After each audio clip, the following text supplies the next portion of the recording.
Hey, 1 week left. What's up? It's a culture detective here, having one final week in my home. The place that I call home is right here, this room, and 1 week later I'm leaving it, and then I'll probably never come back in my entire life again. Anyways, today I'm going to be doing a movie review on The Magic Blade by Cho Yun, a film from 1976, I believe. Now, yes, last night I realized that I haven't done a movie review in a little bit, and I was trying to think of movies that I like that I didn't have time to talk at full length.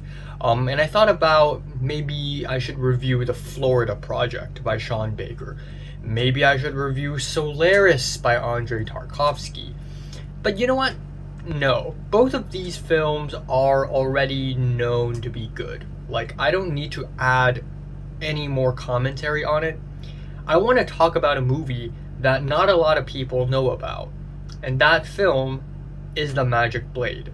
The Cantonese or the Chinese name for this film is天涯明月刀, which means the edge of the sky, the clear moon, and the knife, which is a bajillion times cooler of a title than The Magic Blade.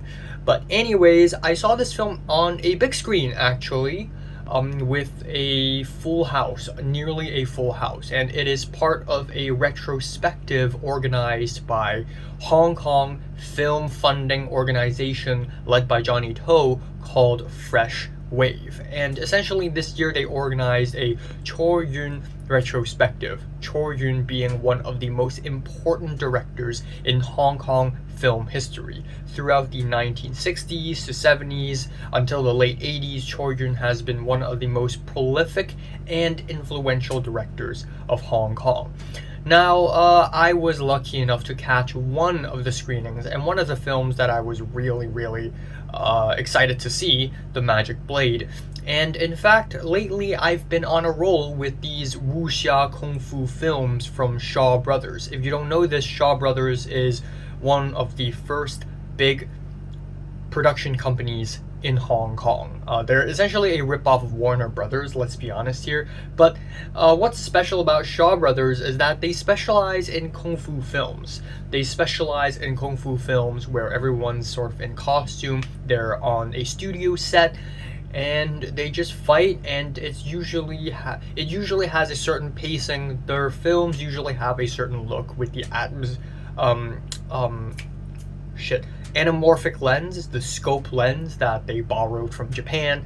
And every film just has that look, namely the 36 Chamber of Shaolin, the 8 Diagram Pole Fighter. They all have this look. And also lately I've been watching more and more of films like this, like Human Lanterns, which is supposed to be a horror film, but turns out it's an action film nonetheless. I also saw Crippled Avengers lately by Chang Che, which, by the way, the film is on Arrow, the Blu-ray distribution company, but Crippled Avengers also blew my mind. So lately I am on a roll with these wuxia kung fu films, and then now I watched The Magic Blade, and once again, my mind is blown. Holy shit, why is this film so good?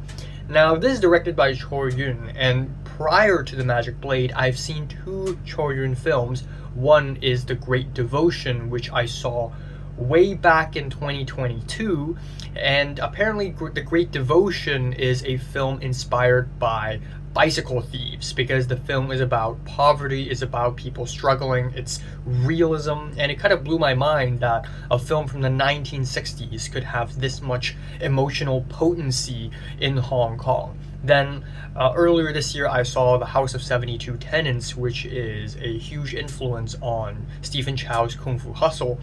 And once again, it's about poverty and people struggling. But The Magic Blade is nothing like those two films. This is a straightforward, meat and potatoes, wuxia kung fu film. But this might as well be one of the most tight-paced and creative and imaginative kung fu films I've ever seen. Not a single scene in this film feels like a waste. There isn't a single filler scene in this entire film. Every scene flows to the next extremely smoothly, and it is a hell of an entertaining ride. Also, the cinematography surprisingly slapped. Like, I did not expect that. Like, usually for oldie, 70s films, you can expect the cinematography to be kind of shite, but not in this film. It's actually kind of beautiful. There's a fight scene in the beginning of the film where we have nothing but darkness and red lanterns, and you can see like red, but it's also chiaroscuro. But also the use of lighting in the villain's lair, genuinely beautiful, and some scenes are actually colorful, very vibrant in this film. There are also a lot of supernatural elements in the story, a lot of eccentric characters who have different personalities, which makes this whole film feel ethereal and mystical. It's not just people punching and kicking each other. This film is like a god and a demon fighting. It just has that feel to it. And the dialogue they're super straightforward and blunt, and it's really ironically hilarious.